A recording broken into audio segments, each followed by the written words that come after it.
घरामध्ये भाजीला काहीच नाहीये किंवा कधीतरी काहीतरी नेहमीपेक्षा वेगळं खायचं असेल तर ही मस्त चमचमीत झणझणीत गावरान गोळ्याची आमटी नक्की करून बघा।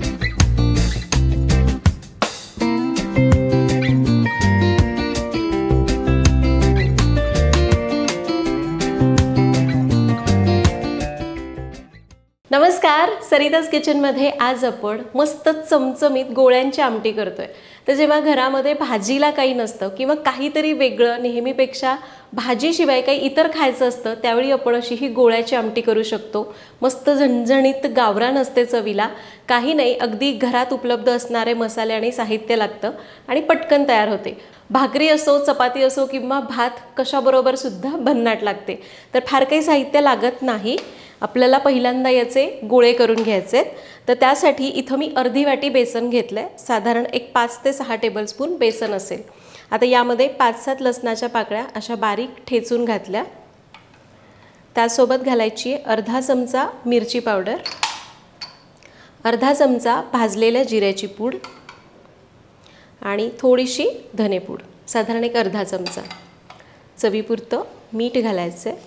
मीठ जरा बेताने घाला कारण बेसन अगदी थोडंसं आहे। अगदी अर्धा टीस्पून मीठ घातलं। 2 चमचे तेल घालायचे। तेल घातल्यामुळे काय होतं, ते गोळे असे खूप जास्त घट्ट होत नाहीत, थोडेसे आतून असे खुसखुशीत होतात आणि रस्सा त्याच्यामध्ये छान उतरतो। आता याला चांगलं मिक्स करून घ्यायचं आहे। तर तेलामध्ये आपण याला चांगलं मिक्स करून घेतलं आहे। तेलाच्या ओलाव्यामुळे हे थोडंसं असं बांधून आल्यासारखं झालंय, पण आपल्याला अगदी 1 ते 2 चमचे पाणी घालून याला घट्ट मळून घ्यायचे। खूप पातळ करायचं नाही, घट्टच ठेवायचे।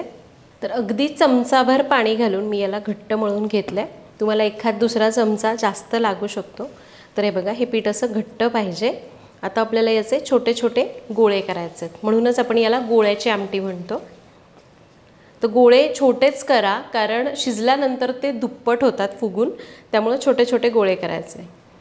बरेच जण असं याला वळून शेंगोळे सुद्धा करतात अशा पद्धतीने, पण त्यासुद्धा एकदम बारीक वळाव्या लागतात। आपण याचे छोटे छोटे गोळे करून घेऊ।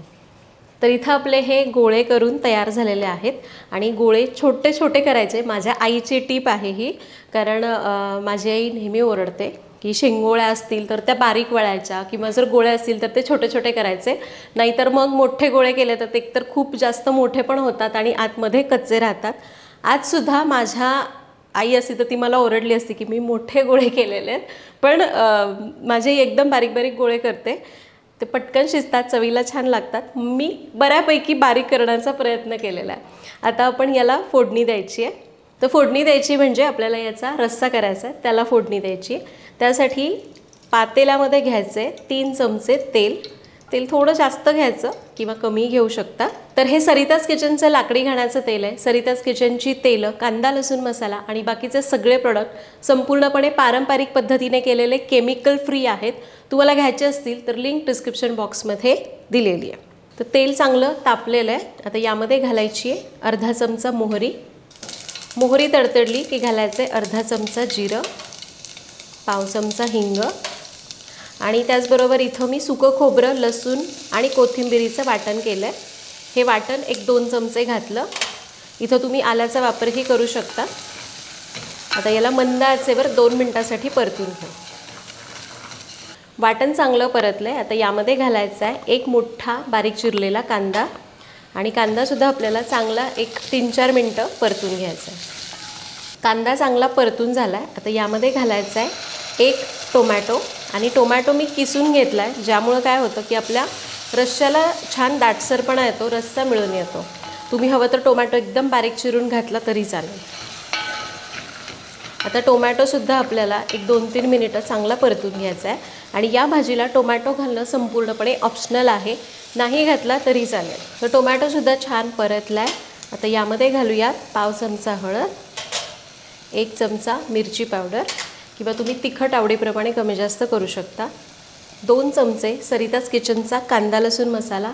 तो नसेल तर तुमच्याकडचा साठवणीचा मसाला वापरा किंवा याऐवजी थोडासा गरम मसाला वापरला तरी चालेल। आता हे मसाले घालून याला मंद आचेवर परतून घेऊ। तर मसाले घालून याला मिसळून घेतलं. आता काय आहे ना, मस्त चरचरीत फोडणी बसली पाहिजे, कारण गावरान रेसिपी आहे. त्यासाठी एक 15-20 सेकंदासाठी गॅस मोठा करायचा. गॅस मोठा केला की भांडं छान तापतं आणि मग यामध्ये घालायचे पाणी. तर तुम्हाला जसं पाहिजे तसं पाणी तुम्ही वाढवू शकता. इथं मी साधारण 4 लोकांना पुरेल एवढी भाजी करते आहे. त्यासाठी मी जवळपास 2 ग्लास पाणी घातलं. आता यामध्ये घालायचं आहे चवीपुरतं मीठ. फक्त रश्श्यापुरतं मीठ घाला आणि थोडंसं कमी घातलं तरी चालेल, कारण आपण या बेसनाच्या गोळ्यांमध्ये सुद्धा मीठ घातलेलं आहे. त्या अंदाजाने मिठाचा अंदाज ठरवा. त्यासोबत घालायचा आहे 2 टेबलस्पून भाजलेल्या दाण्याचा कूट. याला मिसळून घ्यायचं आणि गॅस मोठा करून एक मस्त खळखळून उकळी आणू. तर या रश्श्याला बघा आता मस्त उकळी आलेली आहे आणि याचा रंग तुम्ही बघू शकता, मस्त तर्री आलेली आहे. आत्ता सध्या हा रस्सा जरी पातळ वाटत असला तरीसुद्धा पुढे जाऊन हा छान दाटसर होतो. फक्त आता आपण हे जे गोळे करून ठेवलेत, तर मी थोडीशी कणिक किंवा जे बेसनाचं पीठ होतं ते असंच ठेवलं होतं, ते आधी यामध्ये चुरून घालते आहे. आणि काय होतं ना, जरी हे पीठ चुरून नाही घातलं, तुम्ही सगळे गोळे असेच घातले तरीसुद्धा ते गोळे शिजत असताना थोडेसे भाजीमध्ये उतरतात आणि त्यामुळं भाजीला छान दाटसरपणा येतो. आता या रश्श्याला उकळी आल्यानंतर हे गोळे यामध्ये घालायचे. गोळे एकाच जागी घालायचे नाहीत, असे थोडे पसरून घाला, नाहीतर काय होतं ते एकदम असे चिकटून बसून गोळा होऊ शकतो. फक्त अजून एक गोष्ट, उकळी आल्यानंतर मगच गोळे घालायचेत. आधी घातले तर मग ते असं त्याचा गोळा होऊन बसेल. तर सगळे गोळे घातले. आता याला हलक्या हाताने ढवळून घ्यायचं. जर तुम्ही जास्त प्रमाणात भाजी करताय तर थोडे गोळे घालून ढवळून घ्या, म्हणजे मग एका जागी बसणार नाहीत.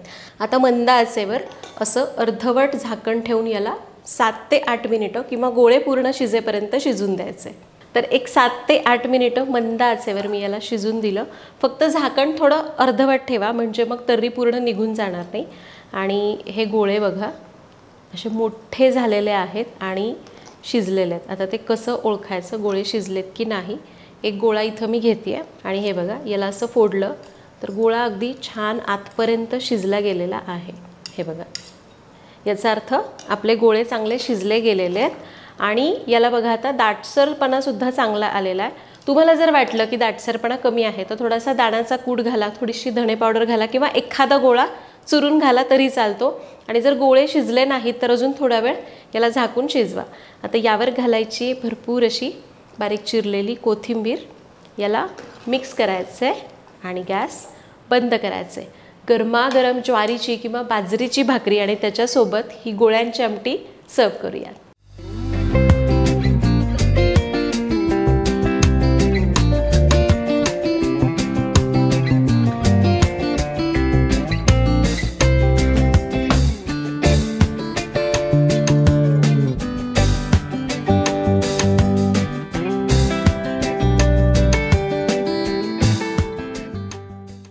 तर अशा प्रकारे आपण इथं एकदम झणझणीत गावरान तर्रीदार गोळ्याची आमटी बनवली.